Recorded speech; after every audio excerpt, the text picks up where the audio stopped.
Every mistake I made in the last 3 years after becoming a millionaire. Completely unedited, unscripted. Here we go. So, a few weeks ago, a buddy of mine who has made tens of millions of dollars in the online game came over and stayed with me at my house for a couple days. And he told me this story about how he hired a man named Arvid Ali, who is this advisor to celebrities and the U.S. Attorney General, and he was the former president of the Jordan Belfort Enterprise. And the guy has been around top people, and he pays him for some consulting. And he asks him, he says, hey, when you see millionaires, people who have figured out a way to make millions, and they lose it, they screw it up, what's the number one way that they screw it up? What's the biggest reason why they screw it up? And the answer that he gave was, it not only shook me to my core, but it really summed up these 3 years, because I was the epitome of what this man said was the biggest reason. Now, I'll share with you what that is in a second. But my goal for the next few minutes is to not just tell you how I almost screwed everything up, but to prevent you from doing it as well, because you will fall into this trap if you're not careful. Unfortunately, most of us do not have education on what to do when we get rich. I grew up in a small Florida town.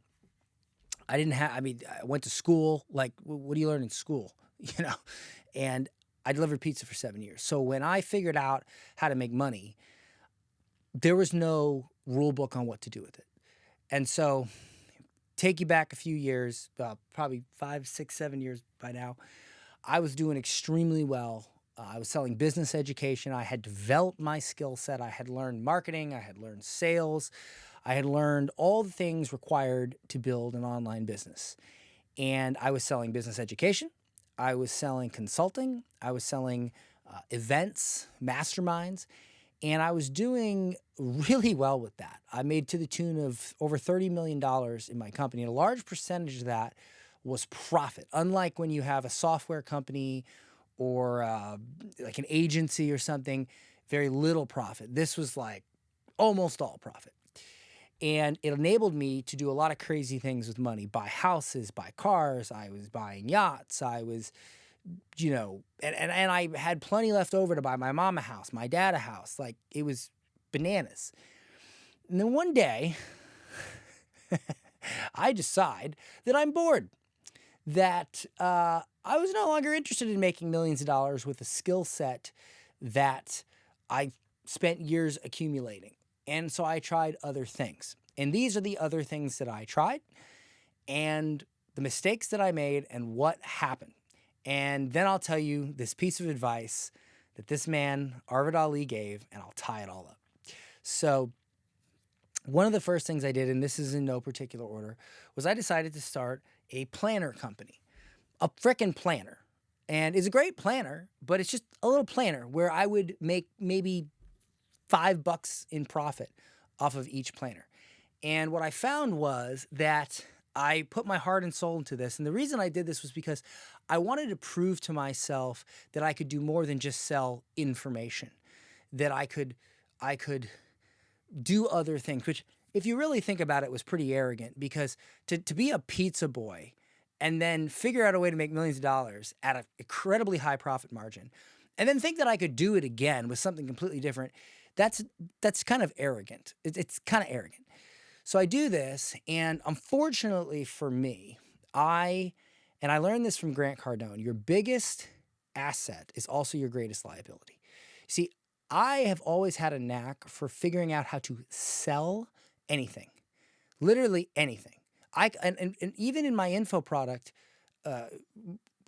market, I could sell the same thing everybody else sold. Facebook ad courses, how to sell courses, whatever. And I would outsell everybody because I just was really good at creating an epic pitch that was just better than everybody else. It just was my talent. And so I would try these ventures like this planner, and I would sell them. But unfortunately, I did not have the same acumen to deal with things like shipping and production and manufacturing. Our friggin' shipment, I spent like $35,000 on my initial order for these planners, and because I didn't know how to deal with the Chinese, the shipment, this cargo ship, got stuck in a California port for almost 4 months.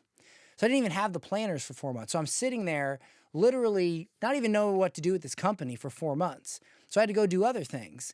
And then by the time we got the planners, now I had to circle back, and now the whole thing was just a mess from the get-go. And so I didn't make much money with that. And so eventually I kind of abandoned it. And right now there's 12,000 planners sitting in a dank storage space in Clearwater, Florida, rotting, because I don't have the time to spend this much time trying to make $5 per product when I can spend this much time and make tons of money in a different part of my business. And so that was the first mistake, trying to do something that I had no idea how to do. Another mistake I made was I got involved with a software company, and I bought half the company. All I did was marketing. We shot the company up. We sold the company for a multi-seven-figure exit. Well, unfortunately, I tried that again with another software, with an app called How to Think. And because I didn't know the software game, I just knew the marketing game, that failed because I didn't know that part of the game. You know, we actually had it working. It was doing well. We did about $130,000 on our initial launch on a little $7 a month app. But then something happened with like Amazon servers, something I still don't understand, fried all of our stuff. And I didn't want to dump another $100,000 into development to fix it all because I didn't know that part of the game. The first time I did it, I didn't have to worry about that. My partners did the software. And so that was a waste of time. And then I started making stupid investments. Like I invested $750,000 into a catering company in New York City during COVID who won a contract from the state of New York to deliver COVID meals. So I thought it was a no-brainer. I was like, oh, well, they've got a contract with the state of New York, so it's a win-win. Well, the state of New York broke the contract because it's not like the government ever keeps their promises. And so that company went down. Then I started making money trading options, and I personally was doing good. Well, I didn't have time to do it, so I handed $350,000 over to a professional options trader, and they lost all my money. So that's another $350,000 out the window. Let's see, what else? I did what all of us poor schmucks did and invested probably $2 or $3 million into crypto. Lost most of that. It was funny because it was like way up. I was like, wow, I'm like $7 million. Oh, it's gone. It's gone. Okay. So there was that stupid thing. And I was trying to make my own NFT. And look, the point here is that I kept trying to do things that weren't the original thing that made money. And here is the point. And here is what Arvid Ali and my friend told me. He said that the number one thing that he finds when people make a bunch of money and then they lose it all is they figure out a way to make a bunch of money and then they do something else. Think about that for a second. If you are lucky enough to figure out a way to make a ton of money with something and then you just give it up and abandon it and do something else, that's really freaking stupid. And it was really stupid and arrogant on my part to think that I could go from the lowly slums of Spring Hill, Florida, and literally deal with all the friggin' BS in my life, the junkies showing up at my door at 2 a.m. asking me, you know, if I could lend them a 20 and all this just not a good environment to grow up in. And go from that to making millions of dollars with a thing and then going, oh, you know what? I'm bored with this thing. I'll try another thing. How arrogant is that of me? And so to put it in a nutshell, I did all these other things that weren't the thing. And here's why I did it. I told myself I was burnt out. But the truth is, and for those of you who think you're burnt out, the truth is you're not burnt out. You just have not tapped in to the next level of what you're already doing. You see, I recently hired a multi-$100,000 a year C-suite COO, and he hasn't even been on for a month. And he's taken away so much of the problems that I have that caused me before, when I was burnt out and making millions of dollars. I would not have been burnt out if I had a C-suite level integrator. And if you've ever read the book Traction, there's visionary and integrator. Visionary is the guy that thinks stuff up. He's the person, he or she is the person who is like the visionary of the company that comes up with the ideas. And they're generally a very artistic person, and they've got shiny object syndrome, and they're all over the place, right? And if you can reel that in, that person's brilliant. And then you have the integrator. Now, the integrator is the person who doesn't want to mess with all that visionary stuff, but if matched with the visionary, they can focus that visionary in and laser point that massive creativity to where it'll cut through the world like a hot knife through butter and just dominate. And see, I never had that. And most visionaries, they don't. You come up with an idea, you're an entrepreneur, you make all this money, and then that same level of creativity and that same drive that got you there makes you go mad and makes you try all these stupid things. And so when you get to a certain level, you have to bring in somebody who's more grounded to be like, okay, whoa, Dan, all right, you made millions of dollars with this, dummy. Don't do that. Don't do that. Look at Michael Jordan. Michael Jordan, greatest basketball player of all time. What happened when he went and played baseball? He was trash. He was trash. And so think about it. And so the moral of the story is this. You find something that works for you. You find something you're good at. You find something that makes you money. You develop the skills around that thing. You don't bounce around. You develop the skills around that thing. And when it works, you stick to it. You don't go wide, you go deep. And all the things that make you hate that thing, because you will hate it.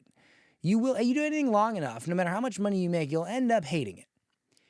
You discover what about it you hate, and you systematically eliminate those things by leveraging the thing you're good at that makes you all that money, by hiring people to deal with it for you. And I did not do that. I thought I could run the whole show myself. I had control issues, and I didn't want to let it go.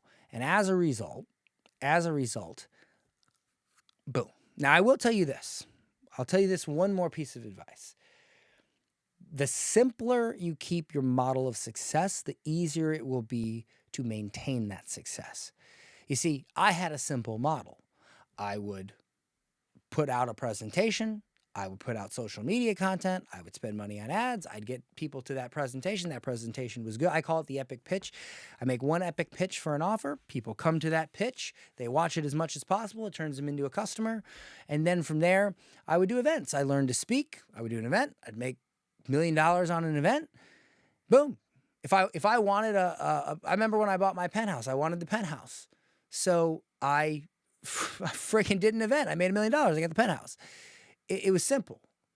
And my original plan was do not build a big company and try to exit it. That's too much work. You're going to be broke the whole time. My original plan was make a lot of money with info, with a personal brand, take that money, put it into real estate, rinse and repeat, rinse and repeat.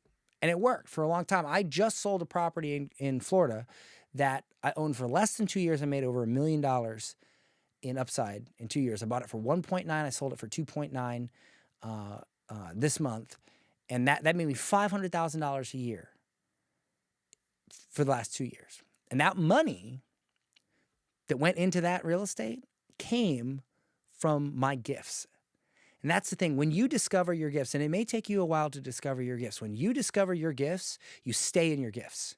You stay in your gifts. Because if you start going outside of your gifts, you're going to lose money.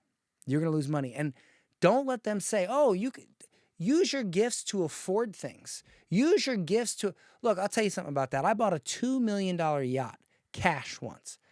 And my whole idea was I would pay for this thing through my gifts. And so what that means is every time I needed money for maintenance, because that thing was like 20 grand a month in maintenance. Every time I needed money for maintenance, I would just send out an email or I'd make a post. Hey, I'm doing a yacht day, 20 grand, spend the day with me private on the yacht.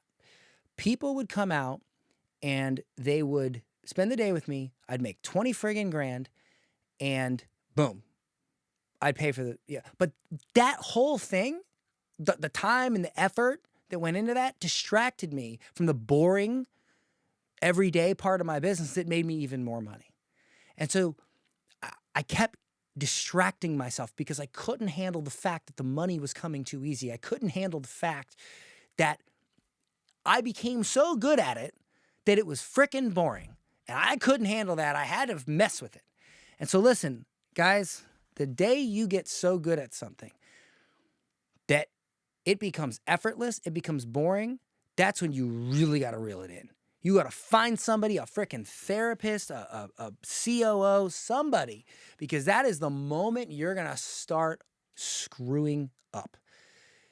Because that same creativity that got you there, that boredom, that complacency, that, oh, this is, I'm not used to this. This is working, is going to eat at you. It's going to eat at your creativity, and you're going to screw it up.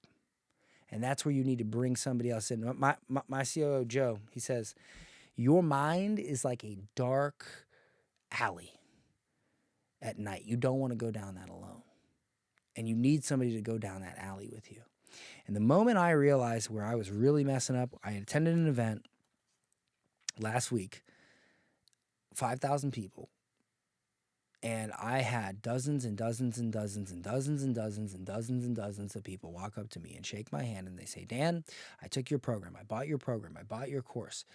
And I'm making $500,000, $1 million, $2 million. One guy was making $3 million a month with his offer. And somebody said to me, and then actually somebody said to me, man, he said, you know what I don't get about you, Dan? And I said, what? He said, you know, you are the best in the world at what you do, and you don't do it anymore. I said, shit. And that next week was when my buddy told me what that guy said, that the people who screw up, they figure something out that works, and they do something else. And so that's what I want to leave you with today. Once you figure it out, once you figure out your gifts, stay in your gifts. And ladies and gentlemen, I'm back. I'm back in my gifts. I'm not going anywhere. And it's only been a month, and the company's already growing. We've added hundreds of members to our membership site. I'm back in my gifts. So that is my advice to you.